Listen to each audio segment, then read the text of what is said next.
We are cranking that Soldier Boy in 3, 2, 1.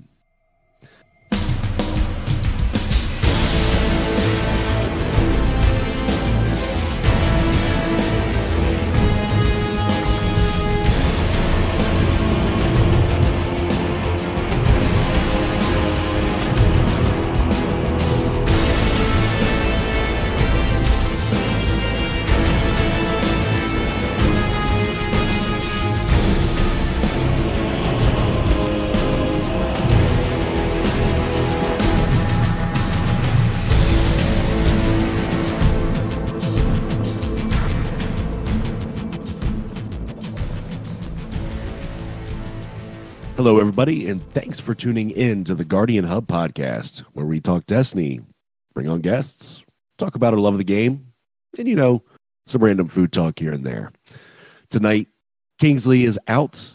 I apparently have the swine flu, per Kato, and he sounds terrible. And your other host tonight will be Dez. Dez, how have you been? I've been okay. It's been an interesting time of things. So, yeah. Interesting how?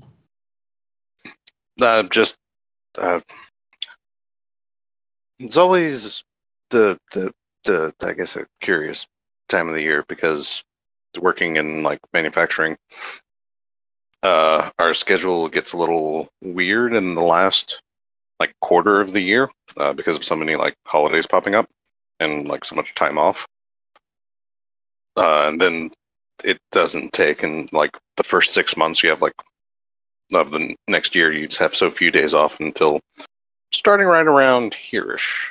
So I had a few days off thanks to the 4th, and I'm in the midst of another 4-day weekend thanks to some vacation time. So, hooray. Nice. I am not so lucky with that long of time off unless I request it, unfortunately. But not too bad. At least you get the time off. You can rest up a little bit. Anything new on the gaming side with you? I see some names pop up on Discord every now and again. So what have you been playing? Much the same here and there, at least personally. Still like watching like certain Final Fantasy 16 playthroughs because that is like my at least specific content creators, and seeing them go through it. Just seeing like the reaction to the difference in this one is kind of like my current fascination right now. So, yeah. Nice. Not too bad. I have played very little this week. My grind for housing work has continued along with the work grind. So I've been kind of tired. I did see that Final Fantasy's Crisis Core was on sale during Prime Day. It was like $15 or $20 off, I believe. I was tempted to get it, but I kind of went away from actually pulling the trigger on it just because of lack of time. But I probably will get it at some point. I wouldn't mind jumping in there and then catch up hopefully to that Final Fantasy 16. But you said it was pretty good? Oh, no, yeah, 16 is fantastic. It's the biggest complaint I see and can kind of feel is definitely there's some slight pacing issues. Like the middle of the game feels like a pretty incredible slog. But that's about like the gist of like most of the complaints, other than some people that enjoy action games saying the combat's a little easy. So it doesn't quite feel as super engaging at times. But other than that, like I said, it's pretty much a smash in the park, or however that saying should go. It's something. Not too bad. I just I logged into Destiny for the first time since reset, and kind of been poking around, finishing out some of my red borders that I've needed for the season. I still don't have all the red borders, and thankfully with the start of the season, we got those harmonizers. So I've been using those to clean up some of the stuff that I've been needing to do. So that is a plus right there. As far as Destiny, I know it's been a light week overall, like I said. We're kind of getting near to the end of the season. When is this season up? I feel like it's I know we're going to talk about it a little bit here in the TWAB with Solstice coming up, but we have Solstice, but it feels like just in a few weeks we're going to be going right into the next season. See it in the chat. 5 weeks, August 22nd. Yeah, I mean, not that far away. Not at all. So about a month, really about a month. Thanks, Muffin. ASMR deep voices. It's just because I've been having trouble the last couple days with my voice. So if you want, I can ASMR you to sleep afterwards. No, I'm actually excited for the season to be over. We've gotten a lot, it seems, this far. Now we're kind of in that phase where we're going to be slowing down a little bit.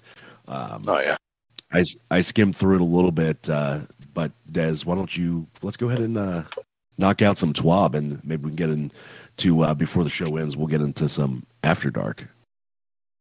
I can look at the TWAB. That is a thing I can do. All right. Let me make sure I got the right TWAB up.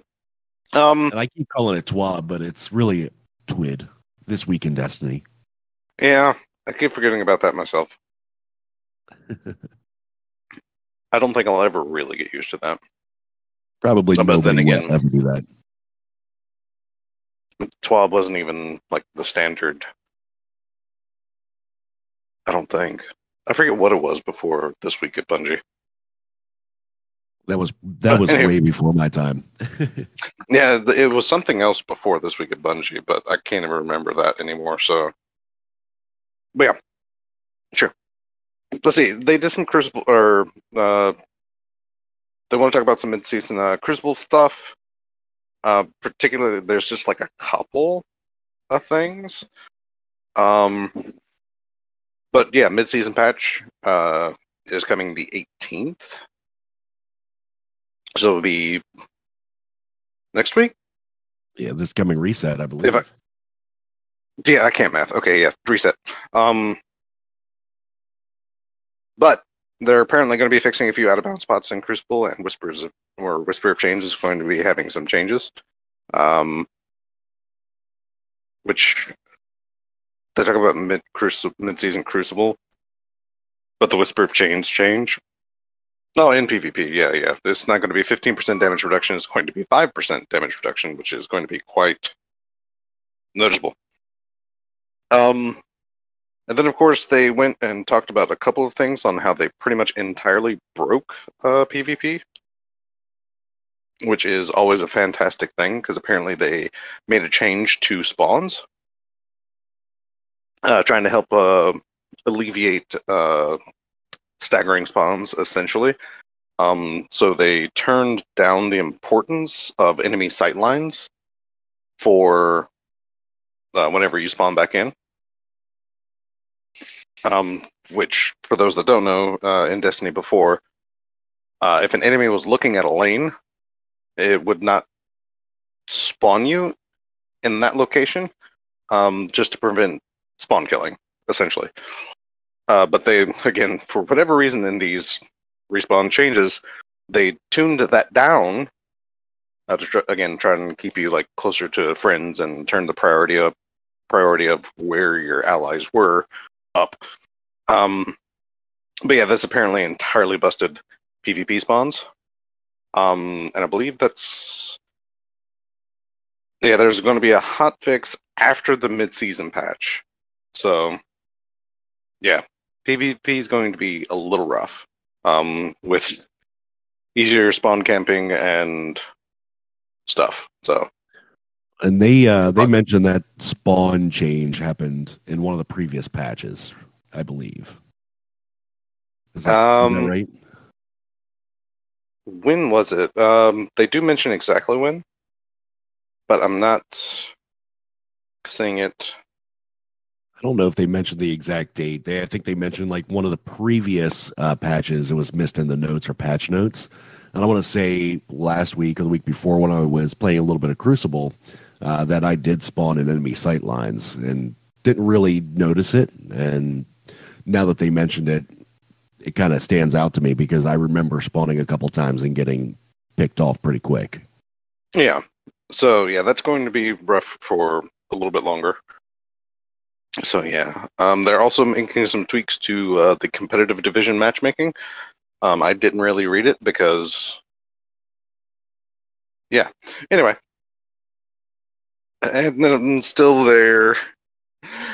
So they talk about dynamic skill ranges and the fact that it was going to go live, but then they didn't send it live, and then they didn't find like a good period to send it live. And then they found a window and then it broke everything, so now it's disabled. So now they're going to fix things and they'll let us know when they make it live again. Still broken. Shit's still broken. So yes, they're fixing the bugs to make dynamic skill ranges live again. Then of course, like they said, they talk a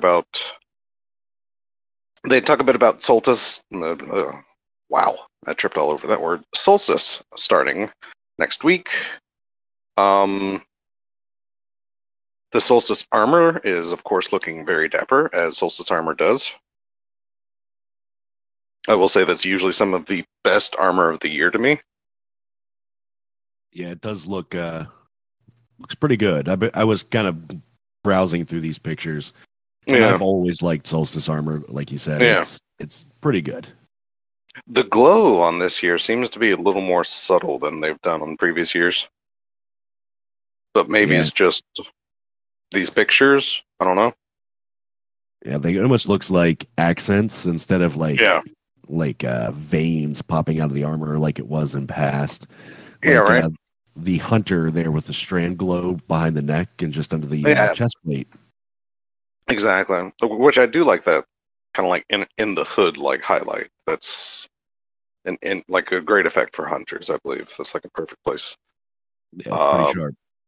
Also, the rocket launcher. We will be having a strand rocket launcher earnable during solstice. Looks pretty sick. It will definitely be matching that solstice armor. And of course, it's going to be EAZ again. There is a couple things I think they're adding. Firebound, which is a buff that's only going to be available in Bonfire Bash. When close to a fire team member, you gain increased recovery and super regen.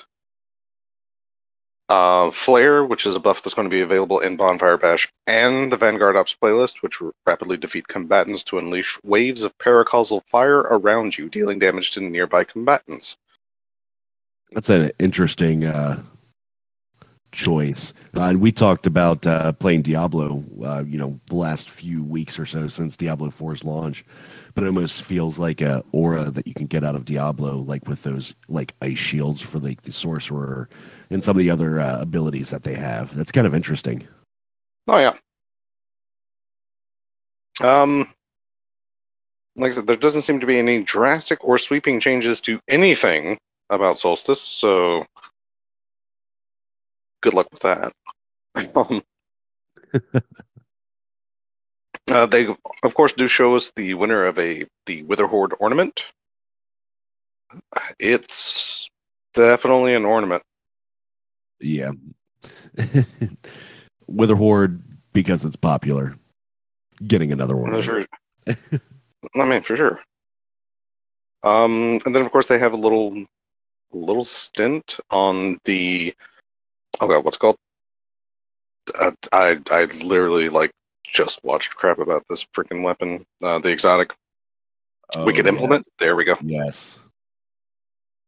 They are like listening to feedback about it. And it will apparently have buffs on the way. They did want to explain kind of like the catalyst and their reasons behind it. They didn't. So, yeah, I mean, yeah, there's one Wicked Implement. But apparently any stasis crystal I'm not sure if they meant with catalyst or not. Any stasis crystal can essentially make it to where you won't reload ever with that weapon. So it's kind of an intriguing perk. Yeah. So it'll have some. It feels like it kind of have some niche issues. It being a 180 scout isn't super awful. But otherwise, I mean, yeah, it's a thing. We got it from Sivu Wrath. And I haven't used it much yet either myself. I got it, then vaulted it, and went back to other triumph grinding. I mean, makes sense. Otherwise, that's legitimately like the meat of the TWAB. It's like we were talking a little bit, pre-show, a little bit on the lighter side, right? Indeed. One, because we are getting, we have a month left for the season. It's going to be some tuning, a little bit here and there, not a lot. We've already finished the story beat for this season. So it's a good time to touch grass or play Diablo or other games, or that Final Fantasy 16 or Crisis Core. Indeed. I mean, yeah, things are definitely on the wind down. I mean, for this season, Solstice has always been kind of the mark of the wind down. Yeah. Which I feel like for this time period, for some reason, I always feel like Solstice happens late in this season. Or maybe that's just completely a placebo to me, but like I said, it just seems to happen kind of later than I guess some seasonal events happen in seasons. Yeah, I mean, I don't know if they've started towards the end of seasons in previous years. We've been doing this Destiny 2 thing for 7 years. What feels like 7 years? Right. Has it been that long? And probably. I mean, they've definitely changed that model over the years. But I kind of remember it. There was 1 year. I thought it being towards the end of the season because they said, "Oh, hey, your Solstice armor will carry over to the new Armor 2.0 or whatever it was," and it gave us a reason to grind, and it was towards the end of the season and to when that changeover was happening. I wouldn't say you're right. I should definitely remember like that, at least being talked about. Yeah.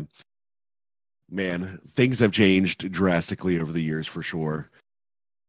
But TWAB, light season, it's almost over.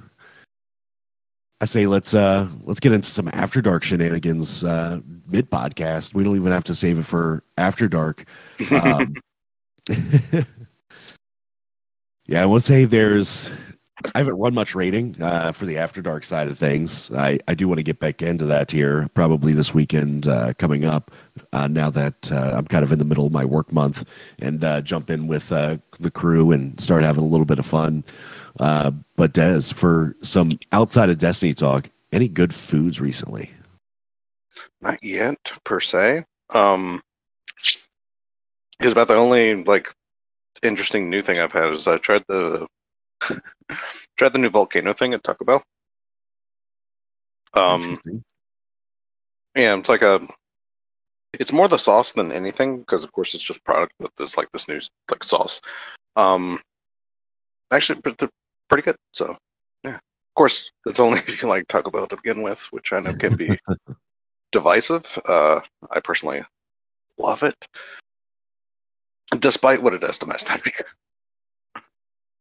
Yeah, it's they have a sauce on it, and I'm sauce weird as it is. I know I don't do a lot of white sauces as we talked previously, but any kind of new like weird sauces, ranch-based sauces, anything like that, even some of the spicy ones that they put on a Taco Bell, I'm not a big fan of. So I usually, when I try new stuff like that, I get them without the sauce. But you're saying it's pretty good.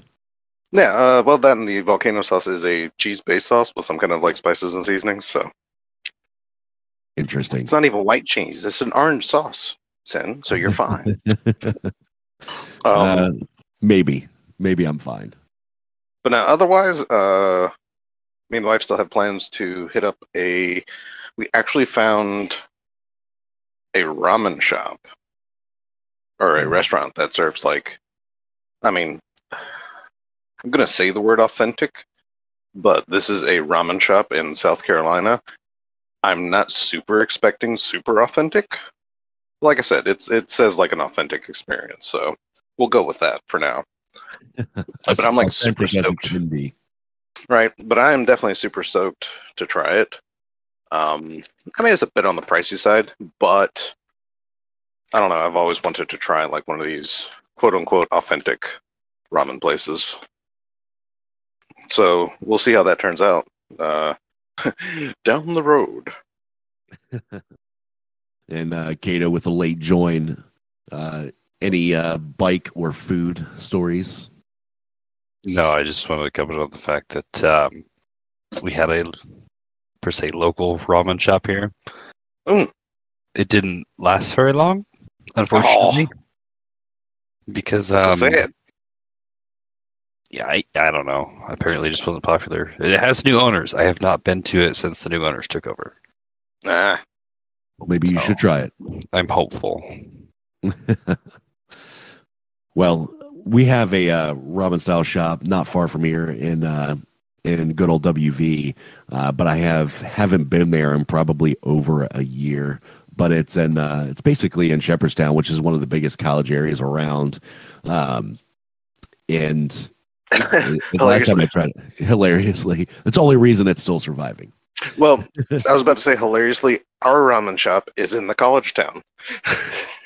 I mean, it's not a bad place for it, right? Because it's going to be busy. I mean, legitimate, because like I said, I just find it hilarious because we don't live that far from Clemson, which of course, fairly large college town. So, and college towns in the South are, yeah. It's college town thing, I'm telling you. I mean, I'm sure in general, but I mean, there's definitely other, like take Tuscaloosa. I mean, it might as well be the capital of Alabama. I was going to say my food experiences this week has been lacking because we have been finishing the flooring, right? So my stove has not been hooked up. So a lot of everything that we've been eating at home has been microwave or fast food because it's easy, quick and easy, and it gets the job done. Nothing wrong with that.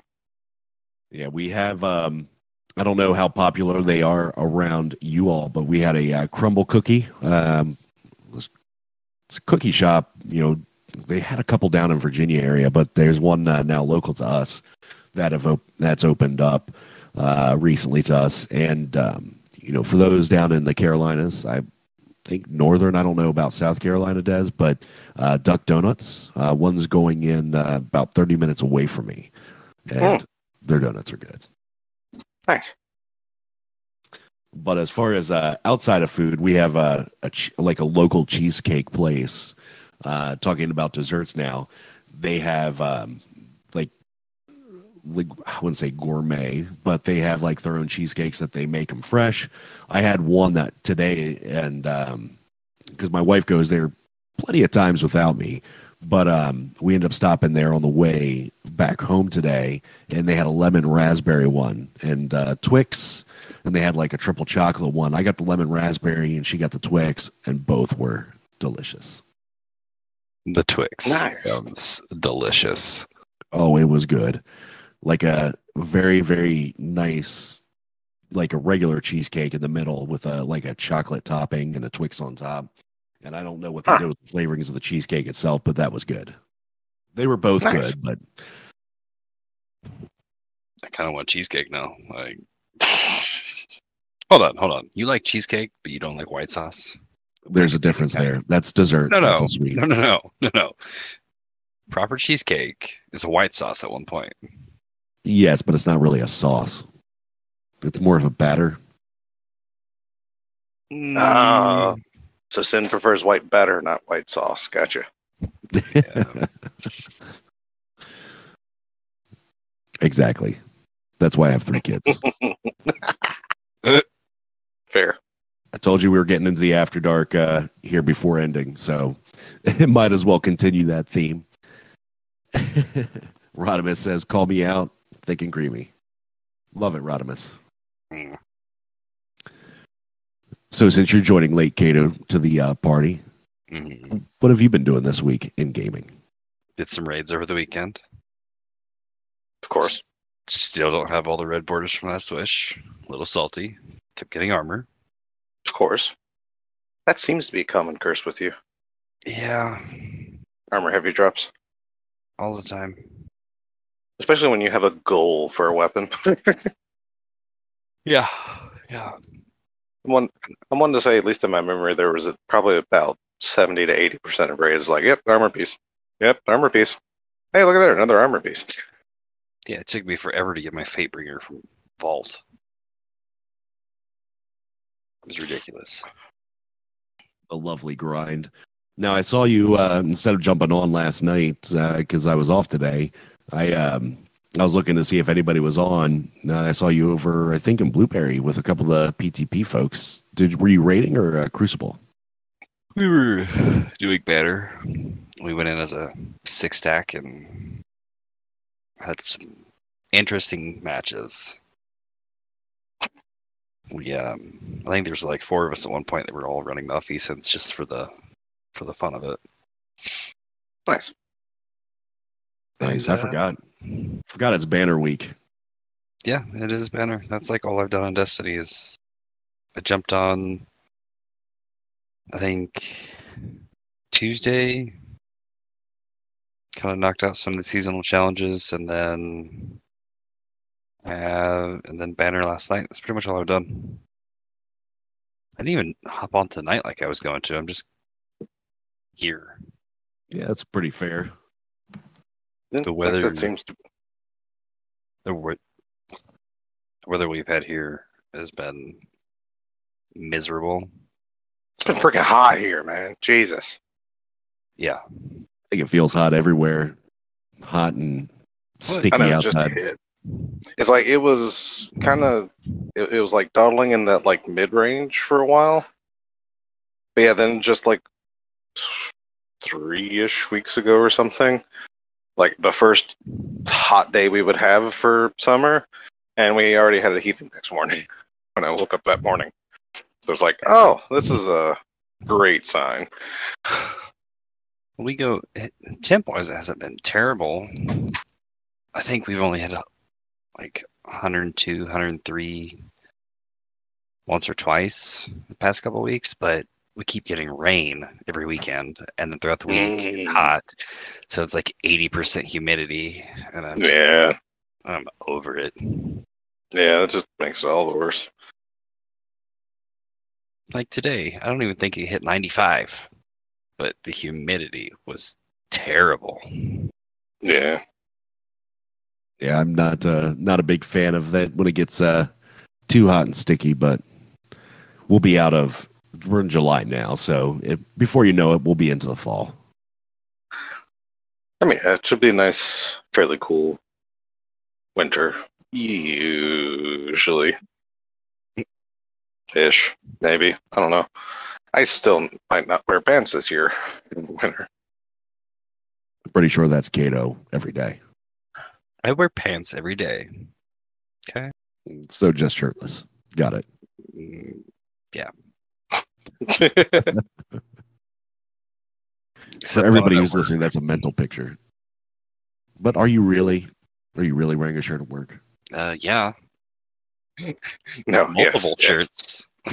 I was about to say, working around welding stuff. Yes, you wear a shirt at work. Yeah. That's fair.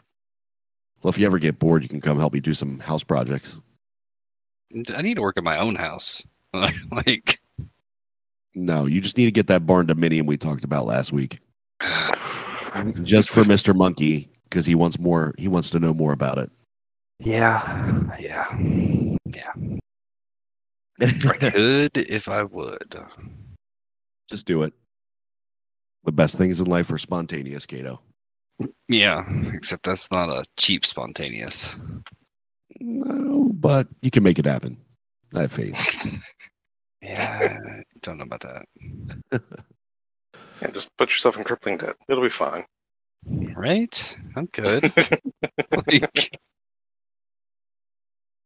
did you say crippling debt? Mm-hmm.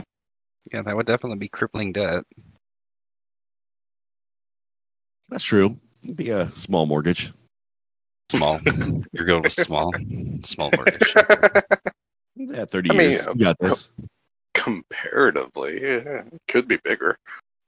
Right. Just get rid of the couple of bikes, get the barndominium, and then get a couple new bikes to be inside the barndominium. I just need to win the lottery. That's what I'm hearing. This is true.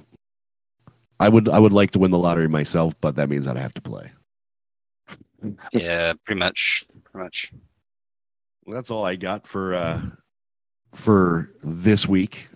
Myself, unless you all got something on your mind, we can keep the show fairly short this week. Fairly. One thing I did kind of forget about mentioning, we did get, of course, a new Veil containment research log. I didn't know this until like yesterday, maybe today. But I guess you could keep running that mission and just get more and more lore about the Veil from it.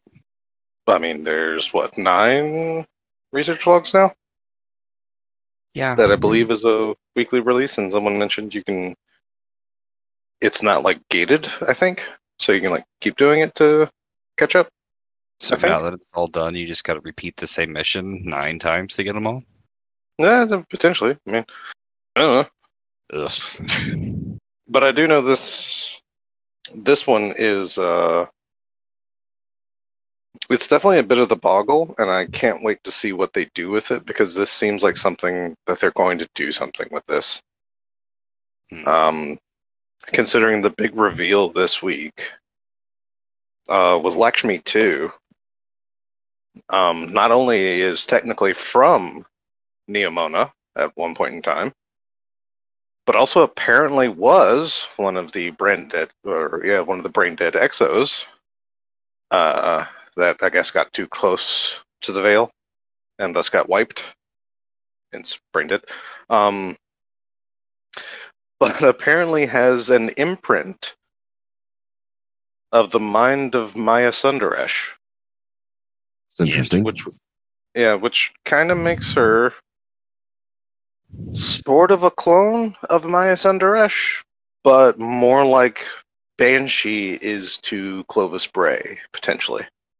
Okay. No, because Banshee has the imprint of Clovis Bray without any like the direct memories. Right. So, yeah.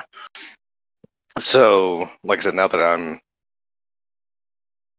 like speaking that out loud, that might be a better analogy in the system. But like I said, just a very curious like bit of lore to drop on people.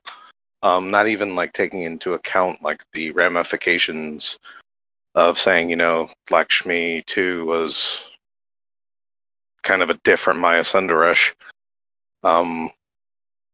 Which, I mean, it does explain like a bit of like lore things, such as why Lakshmi 2 would continue working with the portal, or the Vex device that Future War Cult had after Maya Sundaresh left Future War Cult, if I'm remembering right about that. Of course, that was a couple of years ago now, or at least a year ago now.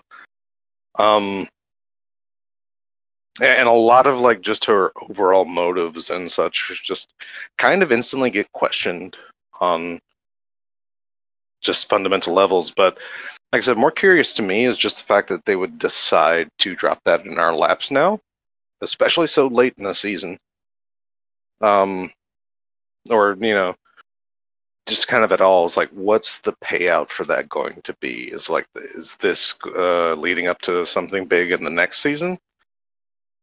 Because I know they mentioned, of course, we would know more about the Veil this season, but are they going to continue like more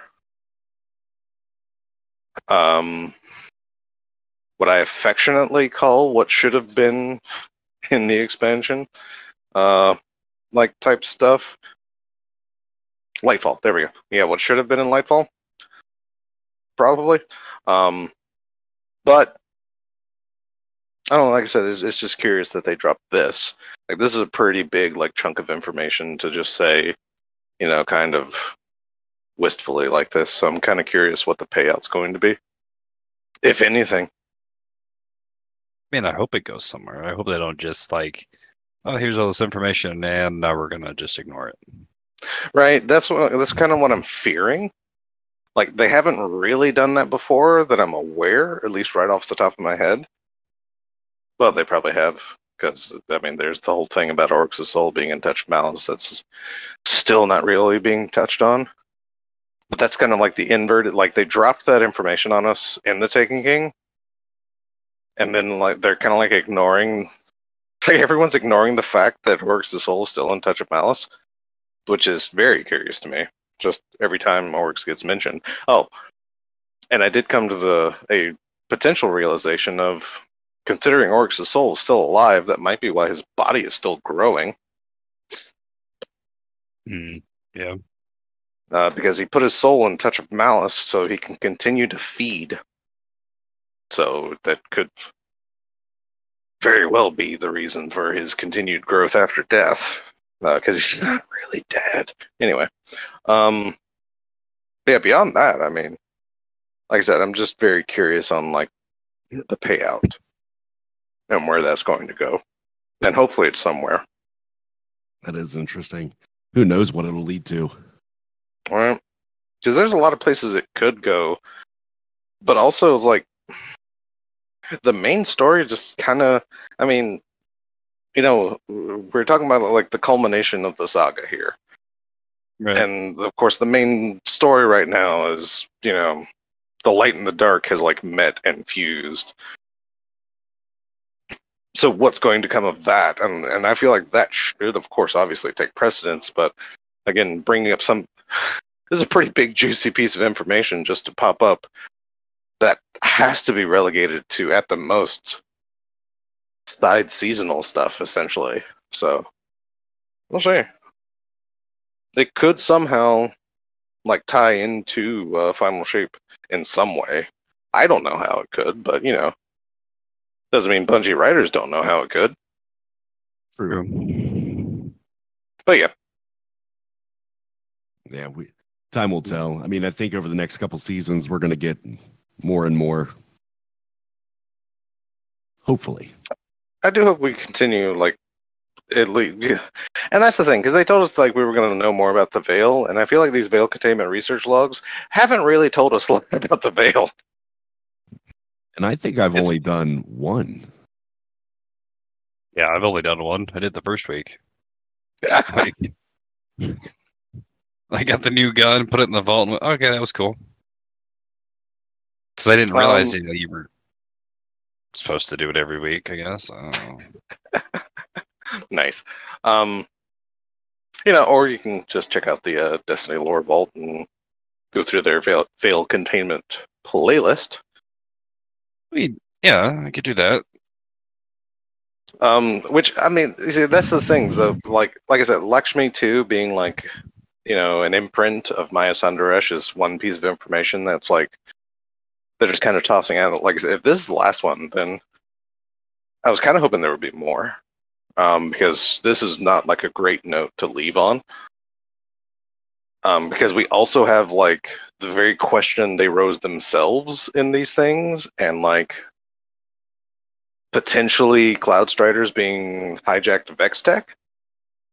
Oh, wait, what? Yeah, there's like an entire question, like potentially, like at least insinuating that Cloud Striders could. Well, when they first mentioned the mind wiped exos, because I mean they go along with the because they re-explain or like I guess remind people about clarity and clarity control and like the building of the exos and the fact that Bray took radiolary fluid and sterilized it from clarity, so it's basically been like dark sterilized. But then again, if the Veil is the source of the dark, it basically just like wipes exo memory to where they're alive but non-functional.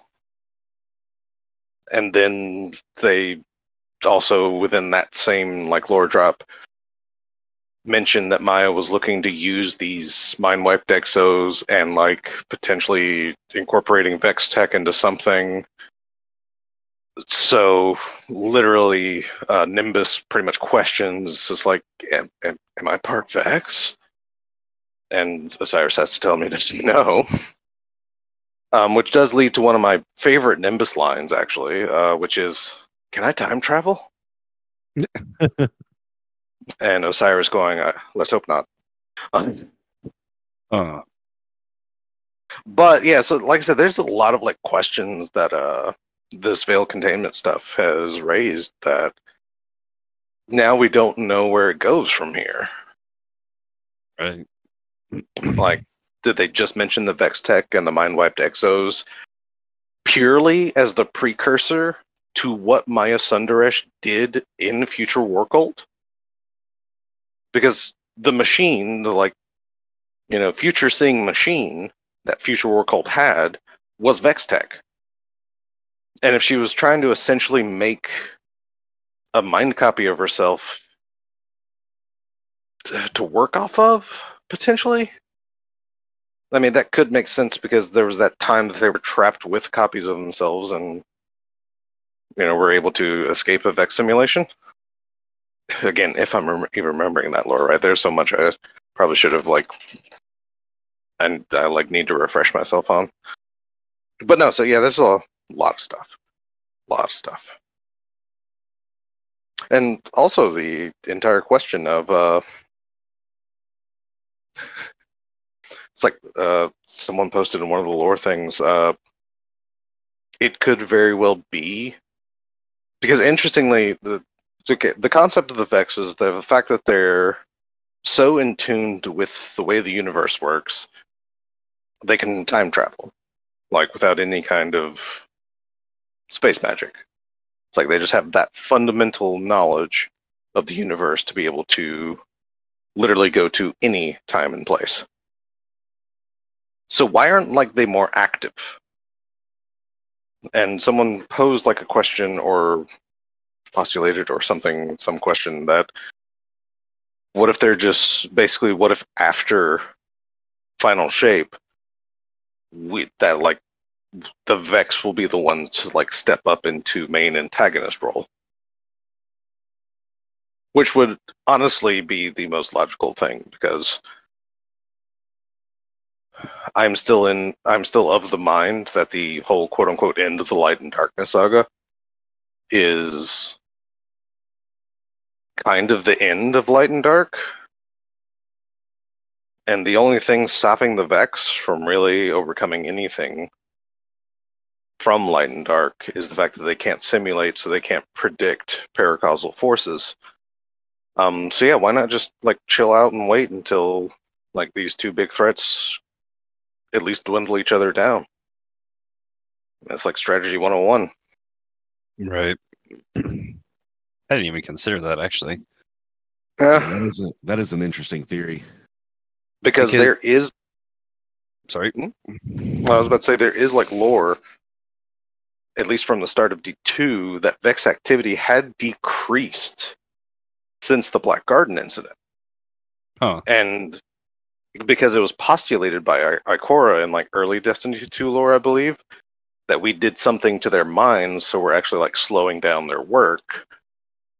But the more we find out about the Vex, the less that makes sense, considering they literally don't think for themselves. They're hive thinkers, essentially. Right. I mean, it can make sense, but also at the same time, there's just so many Vex across so many places, and they can call upon Vex from other timelines even.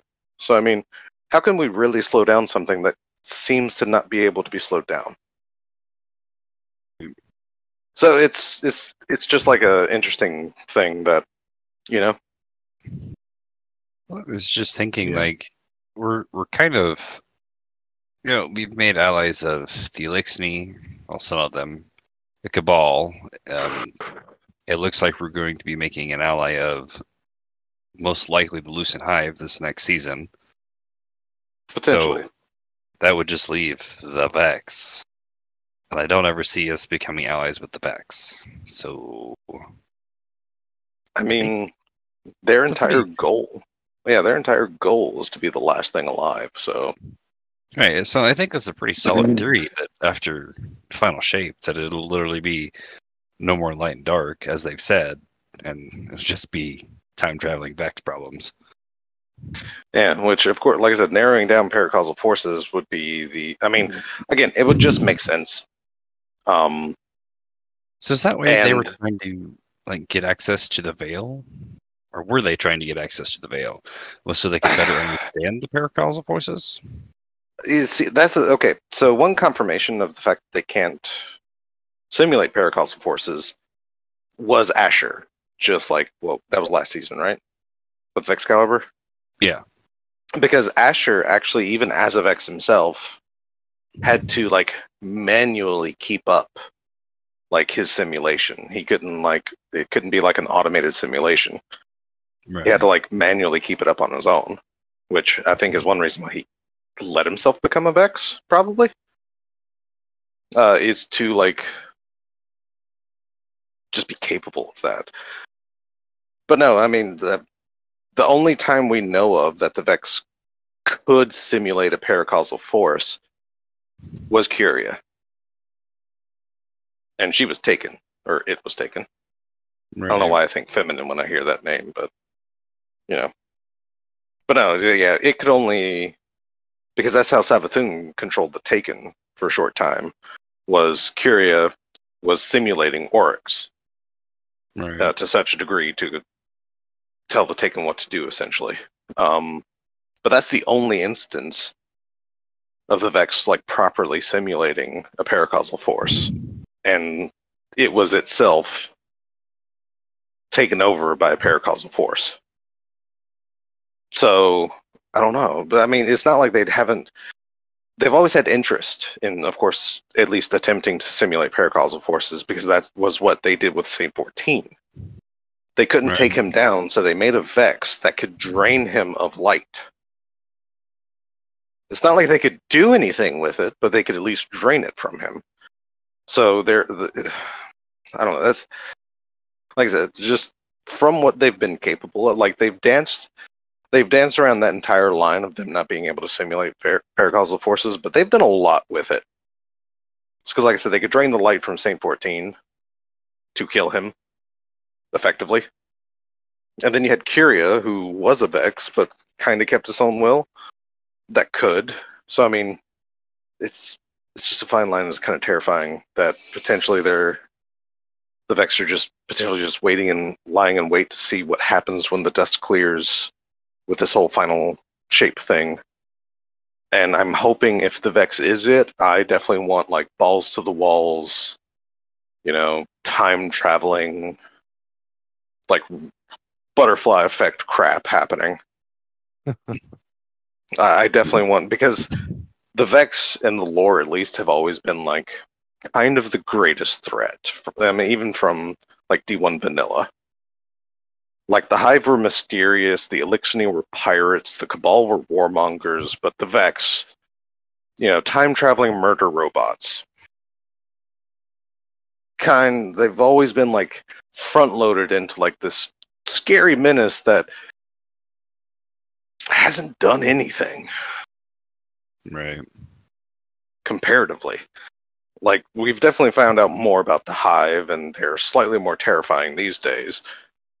But like I said, comparatively, Vex lore and actions haven't really increased from that point, per se, since, like, Destiny 1. So, I don't know, I would not... It would be very interesting if, again, the reason we have to leave the solar system, because they did mention beyond this, we would be going more places, like potentially, exploring further mysteries of the universe. It would be very cool to, potentially, I mean, it kind of reminds me, like, for all the Star Trek fans, of the Borg. Very much so. Right? Especially now that we know that they can technically assimilate things. That is a very apt description now, come to think of it. But it it kind of reminds me of that because, when the Borg were first introduced, they're a threat because, of course, it took brainy, out-of-the-box strategy to take them down, and, of course, they were very threatening, but they were never like a threatening presence, per se. But then we go to like Star Trek Voyager, was it? I believe is the name of that show. That shows that the Borg pretty much controls like a large chunk of an entirely different quadrant of the galaxy. Which makes them far more ominous and present. So I can't wait for that moment for the Vex, Yeah, and that may come, like you said, during Final Shape.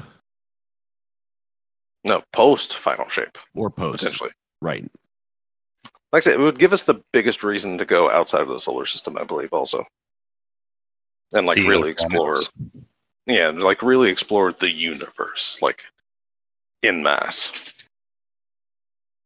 Who knows? Maybe one day we might go to Fundament and there'll be like crazy, like throwback Easter eggs.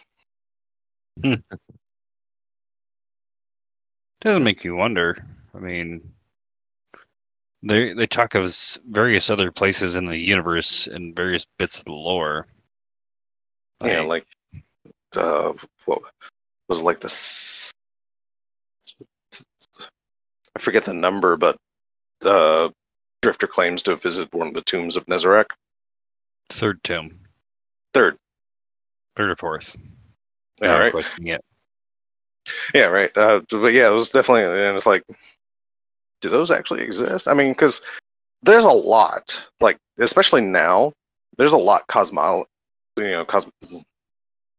universally. Let's use that term. That they can do, and of course there will be like hive Easter eggs potentially everywhere. Considering just how long like the hive and the witness has been traveling the universe, there's no telling like what little things we'll find and learn, like even beyond the saga of Light and Dark. Because come to find out, Cabal history is deeply rooted with Hive and their mythology. So yeah, that tells us right there that like the Hive is a major long-lasting force. So like I said, I definitely do want to like go somewhere that's definitely more Vex heavy. Like I want to see a real Vex threat. I want to see like a planetary, like just I want to see the home of the Vex someday. Where they're created, manufactured, however you want to look at it.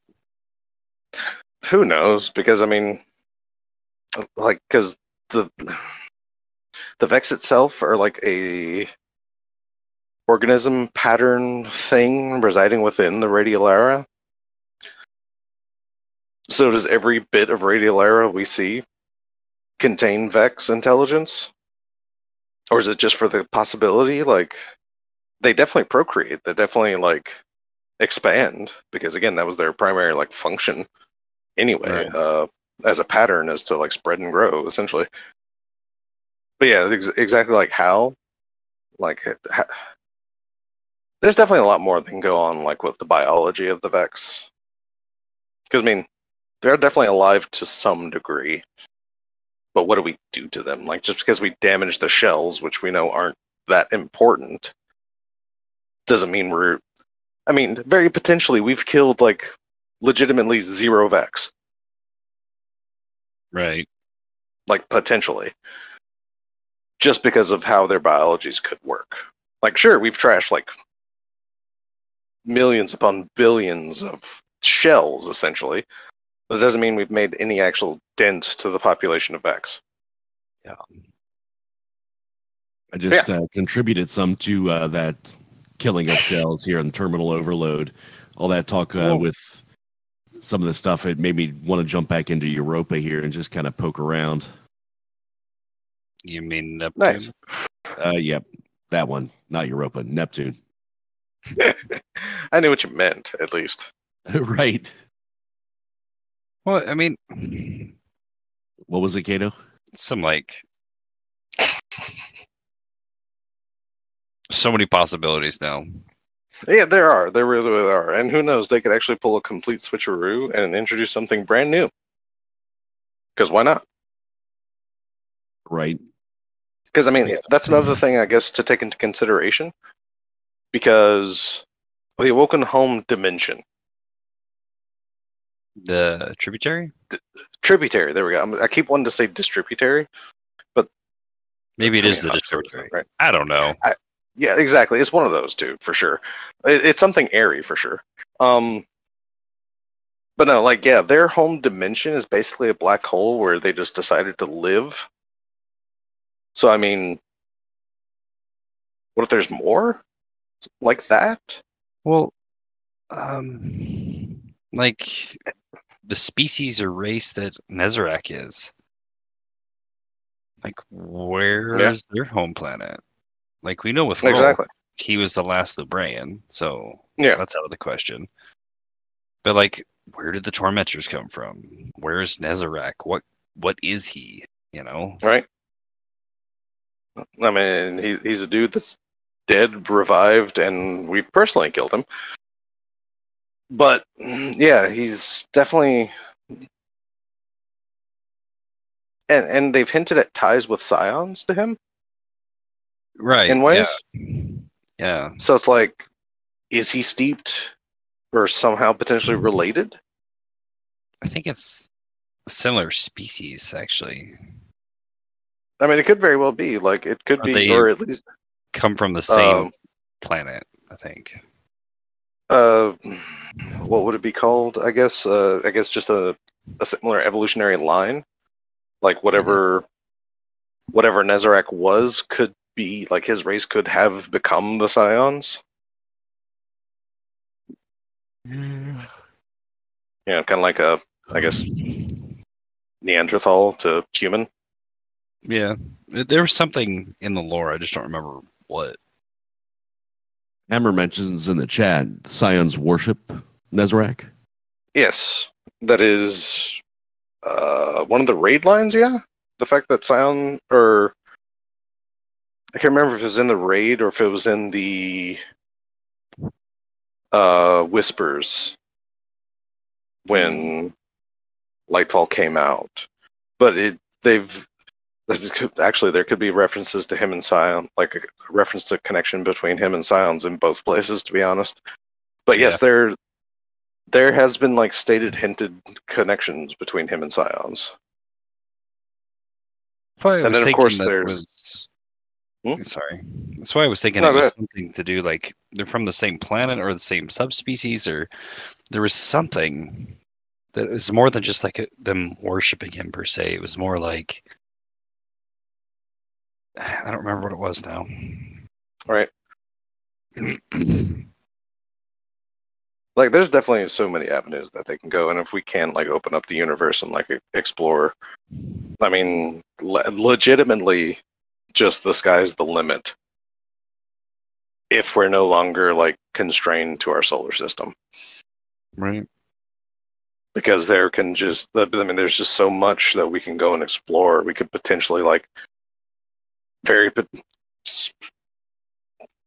maybe not, but potentially, like, go to the home planet of the Witness and see the ruins that are potentially there or not. Who knows? Because that was a long freaking time ago. I mean, yeah, there's just, like I said, there's just so much potential and possibility that it'll be super stoked. But yeah, It does make me wonder. I mean, why exactly we haven't left the system? because the Traveler and, Bastion of Humanity and the creeping threat of the darkness at our doorstep for the past, like, 10 years. Basically. Yeah, but what about prior to that? I mean, technically, Bray did leave the solar system. Yeah. Because, I mean, he collected Vex juice from, like, somewhere. What he thought was, like, a source, or at least a major planet of the Vex. Yeah. It was, like Hammer says, Drifter talks about it being scary out there. And considering he says that, Yeah, Right. this is a man that will probably eat just about anything. Um, Well, that brings up another good point with Drifter. 'Cause the Drifter had encountered Hive before. Because he talks about, you launch into Gamut maps about the chitin is what's the line? You know what I'm talking about though. Like he mentions it several times, like different ways. yeah, I mean, yeah, because I mean, like I said, Hive are ingrained, like almost universal entities, just because their entire goal was tracking down the Traveler and eating it. Uh, so yeah, I mean, there's been travel outside of the Sol system, but yeah, I don't know. And who knows where? by these other characters. Yeah, and like who knows exactly the extents that the Ishtar Collective Vex copies have like explored and potentially like reported back. Because I mean, they're traveling through Vex networks. So I mean, It's true. there's so much different like possibilities, and like there's so many different bridges that they've opened to do exactly that. To finally like step us out of Sol and really make this a science fiction style game. Well, I mean, I was just looking at the fact that we have all this amazing technology and paracausal forces, and we haven't left the system. Well, But here's then- the thing. A lot of our amazing technology is like refurbished Golden Age stuff. Right. So, I mean, how amazing is it really at this point in time? Because, sure, by our standards, it's still amazing. Because we could Yeah. jump from planet to planet in minutes. And that's still pretty amazing. But Golden Age was like 700, about 1,000 years. Right. Like, how good can that, like, how good can even great tech withstand the marches of time? And because there's definitely very little in terms of advancement since then. Like, we haven't really topped Golden Age tech. Yeah, which Like, to me doesn't make a lot of sense, but hey. I mean, good lord, we went through like another entire Dark Age where people with powers thought they could control people without, Yeah. which is definitely humanity in a nutshell. Also, good times. Right, but how many years ago was the Dark Age per se? Ooh. I mean, if the upper years that I'm thinking about or trying to remember from that one Guardian that actually has like a record of how long they were alive or whatever, like I want to say like the upper limit is like 1,500 years since the Golden Age, but yeah, it could have been at least 200-300 years that the Dark Ages lasted, and then who knows after that? Like it's just, yeah. I don't know. Like it seems kind of viable that potentially, like without a source of like nurturing and on the lookout of space pirates and murderous time traveling robots and black magic wielding minions of darkness. Yeah, I can understand that. We haven't been able to really improve upon technology. I guess. That's a stretch. Like we can refurbish this Golden Age tech into a really cool gun, but we can't figure out how to get outside of the solar system. Like, I don't know. I did notice something while I was fishing in the EDZ. And this was like I guess more of like a real world comparison. It's, just say the collapse was 1,000 years ago. I just wanted to point out that there's still telephone poles with wires on them, still standing in the EDZ. Like, Are you saying Little- they should have taken him down by now? They should have rotted away by now. Is what I'm saying. Possibly. Yeah, Just well preserved. Yeah, okay. That's good stuff. A lot of lore talk. Yeah. Hammer said he'd love to actually see an actual timeline along with where Guardians, Elixni, and Hive land on that timeline. Where Guardian, Elixni, and Hive land on that timeline. Not sure what he meant by that exactly, but Like when each was like started interacting with each other, I'm assuming. yeah. I don't know. Guessing. All right, I think I'm back. Oh, there you are. Yeah, there we go. I probably sound Gotta love- very. Gotta love technology. Yeah, what I was using, the phone I was using died, so I had to swap out. Fantastic. Nice. Yeah, I have to use. Go I have to use my because it has a jack where I plug in my headset. So yeah, nice. this is probably not an ideal situation, but yeah, here You're we using Golden Age tech there. are. Right. God. Hammer did clarify he wanted to see kind of how old each was, I guess, on that timeline. Mm. Uh, It's true. I don't know. 'Cause I don't know if it's correct, but isn't Saladin one of the oldest Guardians, like around? One of them, for sure. But oldest, that's hard to. I mean, considering he was one of the forces that would, form the Iron Lords, and the Iron Lords were proto Guardians to stand up to the Warlords. Right. I mean, but Shaxx was an established warlord even before the Iron Lords. So Shaxx himself is very, very old too. It's true. But they're definitely in contention as like two of some of the oldest Guardians we have. Because even Osiris was being taught by Iron Lords. Yeah, because So- wasn't Osiris Fellwinter's apprentice?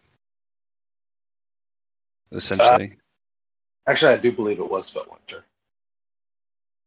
Because I Thought it keep was- forgetting he's a warlock. Because there was, for some reason, what sticks out in my head is there's a funny bit in like early Grimoire lore that Osiris shoulder charges Satan, I think it was, one of the warlords, because he had basically showed it to him.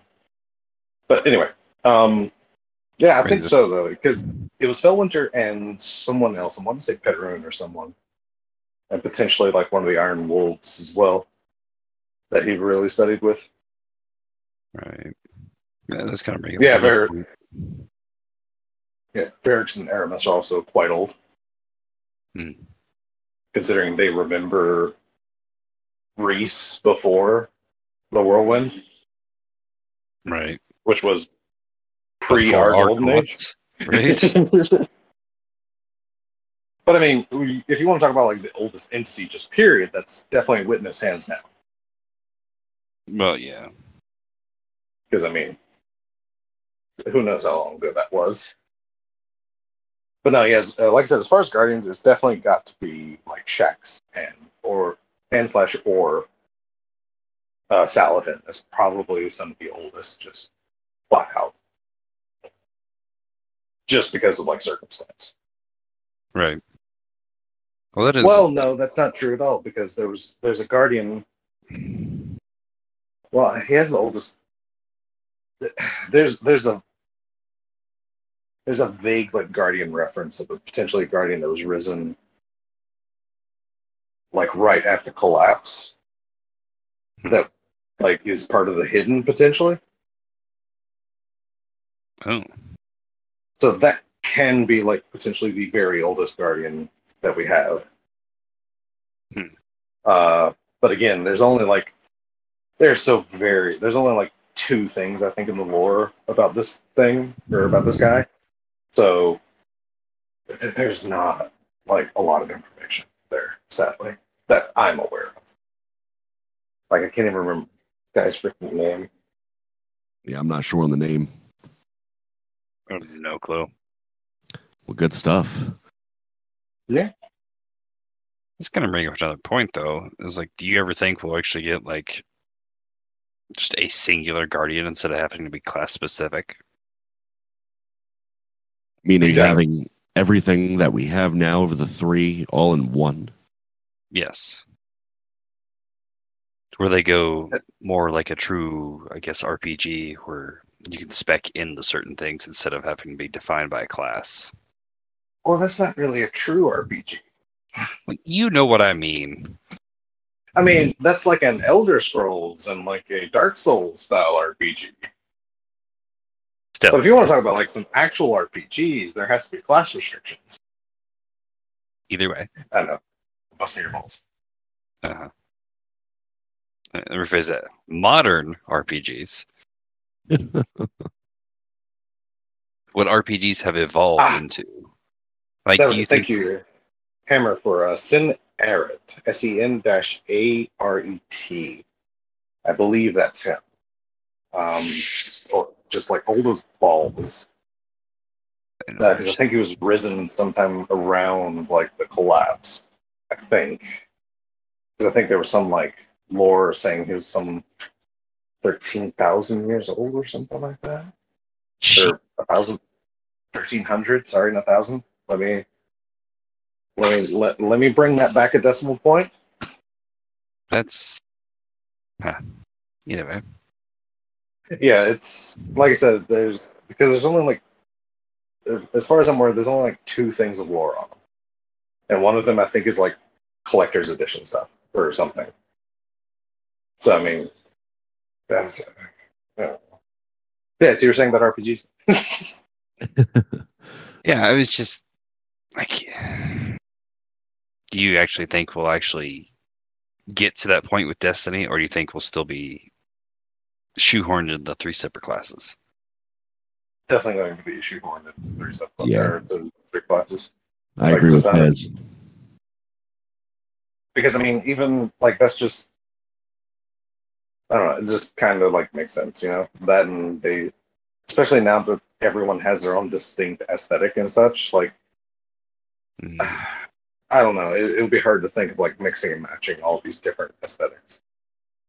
I There's agree, no, but like, I just class. know there's various situations in the lore where you have guardians, cross-classing, which is just weird. Yeah. But also, I mean, there's legitimately kind of nothing stopping us other than just, at least lore-wise, I don't think it's like I think I've talked about this like a long time ago. But there's nothing physically stopping us from doing these things. Right. Like, we would be capable. It's just the way classes, because I mean, classes aren't even like super set out in Destiny lore. I mean, hunters became hunters because they had like a goal. Titans were Titans because they helped build the wall and was more about being defensive. Warlocks were more, they weren't classes like to be classes, but they were just groups of people that, just came together for these goals, essentially. Right. So it's more as, So the class restriction really isn't actual classes as it is. That's just how Bungie decided to lay their game out, I guess. I mean, essentially. Because there's never a good reason in any RPG system, including Dungeons and Dragons, on why like That's things their can't classes. be done. Right. But then again, I guess even in more modern Dungeons and Dragons, there is, you can like cross-spec into certain skills, but you do it at a disadvantage. Right.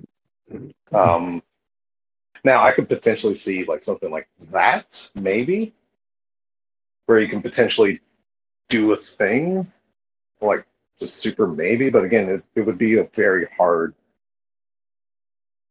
I think it would be a very hard system to really build upon, to be honest. Because I mean, Latin these days, like everything is balanced just around this system. So I mean, if they literally tear that system down, like where do you balance from, and what do you even do, and how do you even, you know, Yeah. how do you even basically? It's just food for thought. Oh, sure, and it's definitely interesting. But it's just I can't wrap my head around that. Like how they could just, you know, up and do that. That's something I Right. can't like think around personally. Well, Like my this, brain wants to stop functioning when I start thinking about that. this is also coming from someone who's only played for a couple years instead of the full life of Destiny. That's Very fair. true. Like, I am looking at it in the lore I've looked into and just various things. It's like their class system is just how they've set it up. Yeah. Like you said, there's nothing in the lore that stops them from, I guess, No. cross-classing would be the best No. way to put it. Yeah, there's legitimately because I mean, the lore where Fellwinter shoulder charges Sedan is like I said, super early lore. Right. So, I mean, yeah, I don't know. Nice thought, though. yeah, it is. It's very thought provoking. It's just too bad. Like I said, my brain can't handle that thought. Like I said, I try and like think about it's like, well, they could, and it's like I never get past the well, they could, and it's just like, yeah, they could what though? Well, it's not. Like I'm so ingrained in this system and like how it works. It's like, I mean, I agree. I'm stuck with the system now, but just like I said, it's very thought provoking. Of everything is balanced, but instead of just having 3 separate characters, just like the loadout system is now, like you're not really changing anything per se, in my opinion. that Like, would be weird if basically Titan Warlock Hunter be more of an aesthetic choice than anything. right. That's what I mean. Is what if it was just the aesthetic instead of Yeah. anything else? I don't know, because I know of games that have systems that do that will like let you kind of like unrestricted be a thing. It's like Final Fantasy 14. Can you imagine Even how? though there's Poof. Can you imagine how interesting, like unrestricted, really said? How interesting it could be if things were unrestricted. but yeah, Like it's a terrifying thought, if we're being honest. But I mean, like you said, there's but then how do you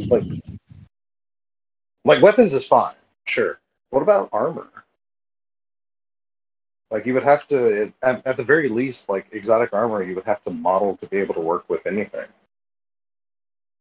yeah, it would. I Or don't you think. just miss out on exotic armors.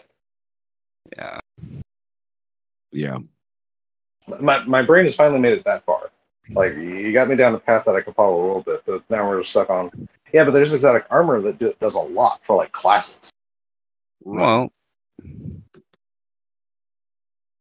so like, but you, I'm trying to figure out how to word this. Some of those exotic armors, like actually a good majority of them, are either like neutral or they're super based. Yeah. It's like So I'm definitely keeping up with you there, but again, there's the work of like having it work on a different model or like ultimate model. Right. Because a Titan helmet's going to look really weird on a hunter. well, yeah, it would, but outside the visual here, fair. like, I mean, if you realistically think about it, like, it's more our restriction. The restrictions come down to a lot of the exotics are just super base. Like Hammer's starting to list off the ones that are hunter specific that would work for all 3 classes just fine. Yeah, for sure. Like, I'm definitely following you there. So yeah, they would look a little goofy. But what if the character models themselves weren't that much different? Like, what if your class item was just a aesthetic instead of actually defining the class? I get what you're putting down, but I still think it would be a little weird for the game and Well, mechanically. And it's not going to happen for this iteration of Destiny. But you know, at some point, they're going to change from this iteration to something else, whether that be at Final Shape or way after Final Shape. What if your class item dictated what supers you could use? Oh, okay. Because that's a system similar to Final Fantasy XIV. Because you can have one character and be like pretty much every class in the game. Because the classes in those games are dictated by what weapons you, or what weapon or tool you're holding. I mean, that would make sense. I guess that's kind of what I was going with, too. It was like, class items define what supers, I guess, you could be running. Not necessarily the exotics, but what supers. And certain exotics would only work with certain supers, obviously. Like, that could be an interesting mix-up. But of course, again, who knows how well that could work just in like the long term. Like, it would definitely open things up because, again, you throw on like a Warlock Bond, you could use Warlock supers. You throw on Hunter Cloak, you use Hunter supers, whatever. Again, I just can't think of like a supreme thing to take advantage of that. Right. Because I don't. I also don't want to delve too hard because again, like a lot of these ideas, like it could support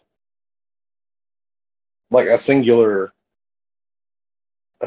character, but also who's to say just because you have a singular character, you still won't like get like 3 times the grind needed to use all these supers, Yeah. Because even in a unified system, we might have to potentially grind like extra times to unlock extra powers for your singular character, which would honestly at that point just make it why. Well, I mean, I agree, but they're wanting interaction from the player base, and they took out the power grind, so just saying. Yeah. Like I said, it's definitely interesting to at least attempt to let your mind wander about that one. Yeah. You can't even say the grenades would be any different because guess what? We all have the same grenades now. Yeah. Ever since subclass 3.0, there's no differences on who uses what grenade. That's kind of the reason I brought it up, because it kind of feels like we're heading that direction anyways. I mean, it's highly possible. But I do agree that this would definitely, like, any hint at that would definitely have to be the next iteration. Right. And it's going to be strictly on new systems. It's not going to be on the older platforms, but the older platforms are probably going to be able to handle it. I mean, there's a lot of, it could. It's just the way Destiny works now, no. Right. Yeah. It's more or less, it would have to be a whole new game at that point. Yeah. Because more complex systems work on console. More complex system worked on older consoles, but those were basically ported MMOs. Right. Well, that's what I'm saying. Yeah, but they work functionally different because a lot of more of that, at least for like your standard MMO, more of that information is stored server side, like timers and stuff like that, or like more server side. Right. While whatever platform you're using is pretty much like rendering the visuals and stuff like that, really. Whereas a lot of like timers and stuff kind of exists, like a lot more of the workload exists on the platform side for Destiny because they don't have. Yeah, MMOs use, I guess, akin to dedicated servers to essentially hold their worlds. I've never really thought of it that way before, but probably. So yeah, I mean, if they switched it to a more MMO setting, like a more standard MMO like framework, then you could really open up potentially at least what like complexities can happen for console, and Yep. just a wide range of like PC compatibility as well. Right. Decent. And I can say we took the biggest left turn ever with the war talk and with that question, Kato. Well, I mean, For sure. But there is definitely nothing wrong with that. It was definitely an intriguing conversation. Definitely padding out that runtime, baby. Basically. Short episode, nothing. sorry. I was just thinking about that. So anybody who heard that we were going to keep it short, an hour later, Kato came in, ran his pipe through the front glass, and just totally derailed it all.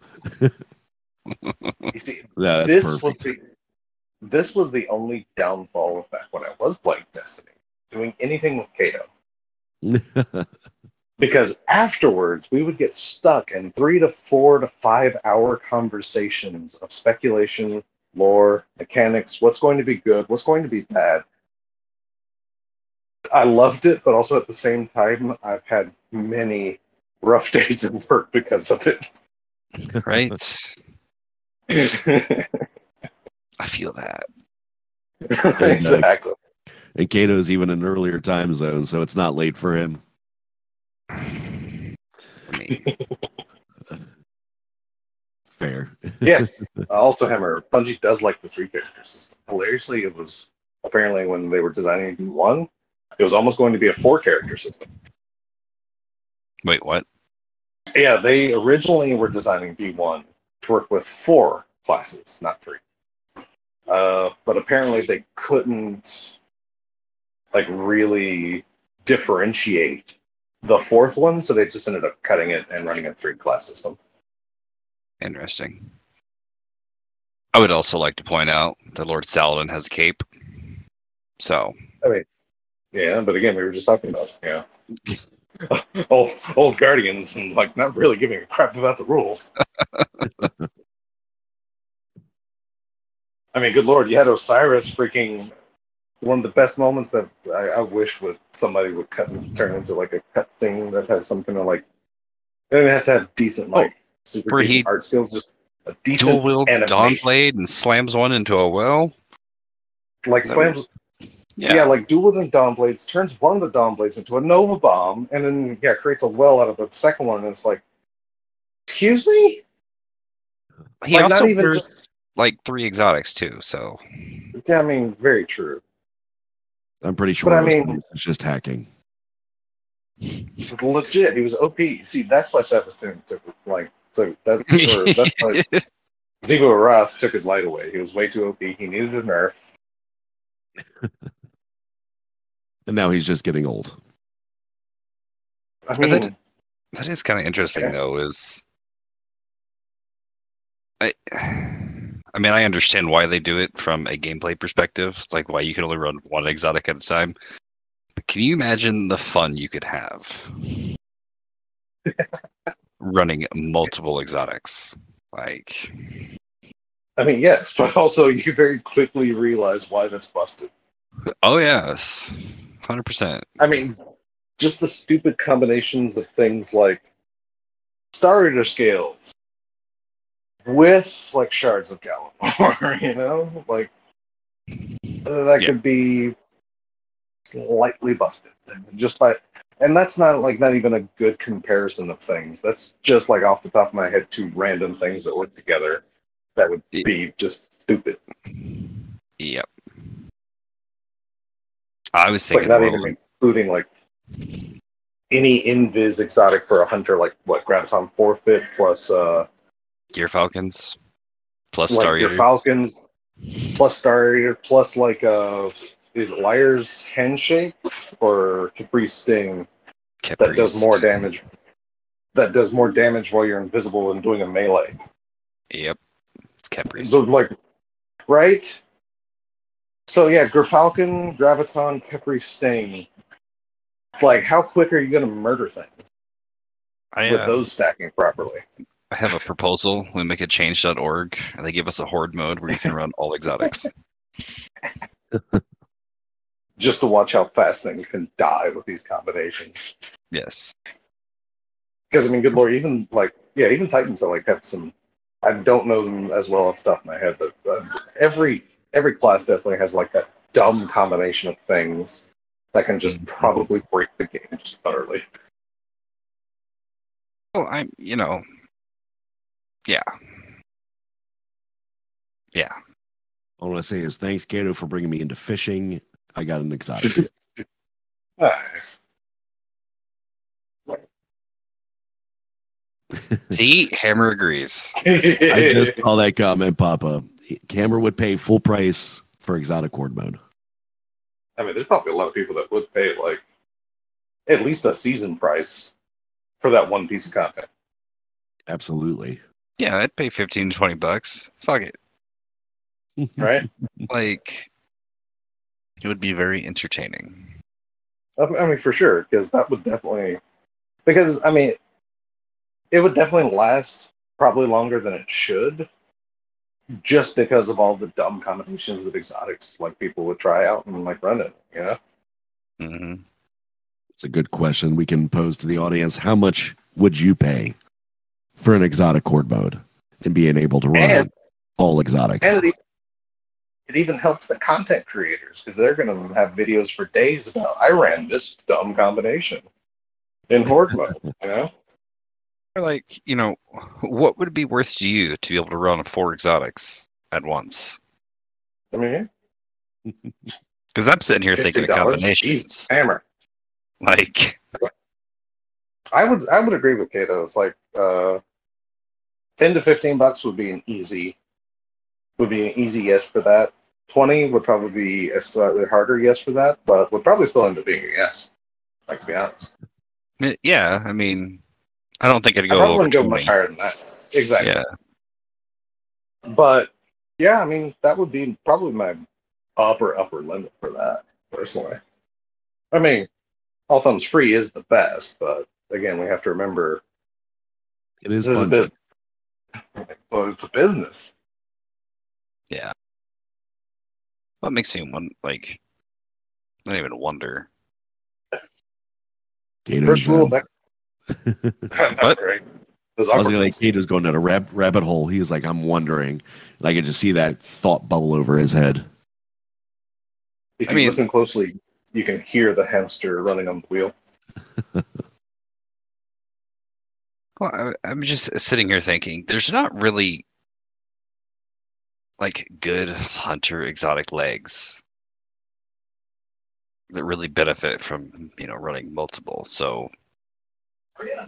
I mean, It's like- Star Eaters would be that generic, because doesn't Star Eaters increase the super you get from orbs? yes, so Like, it's passively? everything. So, I mean, exactly. So like So, I mean, at the Star very least, Eaters, there's that.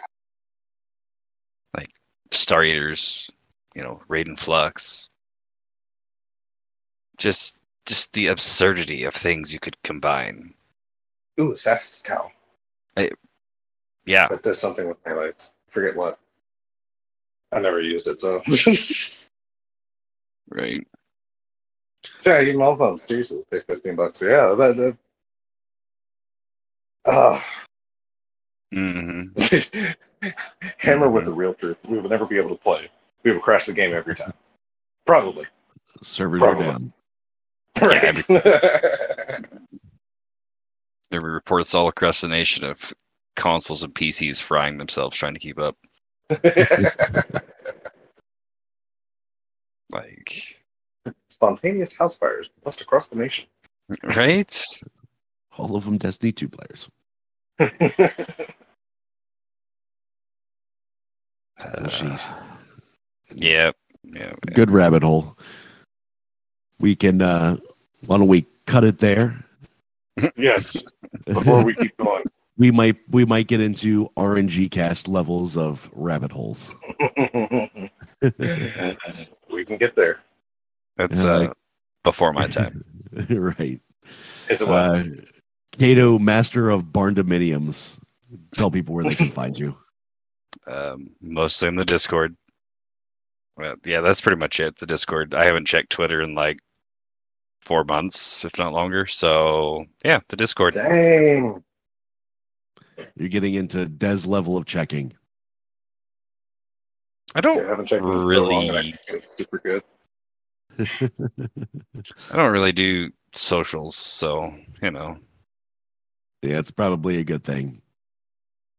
They can be a little weird at times. A little weird. A little. Right? And then how about Des? Then Errett. Where can they find you? You can, of course, find me across a few Discords. And that's predominantly where you can interact with me because, yes, social media can be a cesspool of things. But, shout out to Retro Angel that posted that one thing. It ended up being a Guardian brief, but it was like super like wholesome thing. Of someone like they posted in Reddit like that the day before I think it was posted for us in our Discord, and like their friend of theirs that they met through Destiny had passed. Let's say I don't want to get into the full story, but the super wholesome like comment section on that. So it was very heartwarming to see, like even in a Destiny subreddit, things were kept very, very wholesome, especially considering the author asked people to run Gambit in memory of a Guardian. So there were nothing I could see of like whining about playing Gambit. It was super wholesome, like very, very nice. And yes, I'm in the Discord. Send it. Nice. Yes. Shout out to all those folks out there that participated without giving a lot of grief and actually doing something nice for the community. They can find me, of course, sometimes on Twitter. I don't check it as much every once in a while if I get a notification, or, of course, in the Discord. Along with Kingsley Mac. You can find him everywhere and anywhere as Kingsley Mac. You can, of course, find our show on Twitter as The Guardian Hub, or on the lovely website, theguardianhub.com. The best hub on the net. Thank you, Des. And, of course, thank you, Kato, for joining in on there and derailing the show. I do appreciate you, gentlemen. And shout out to everybody listening live. I had a great audience participating this week. And we will catch you all again next week. Have a good one. Later. Bye. Later.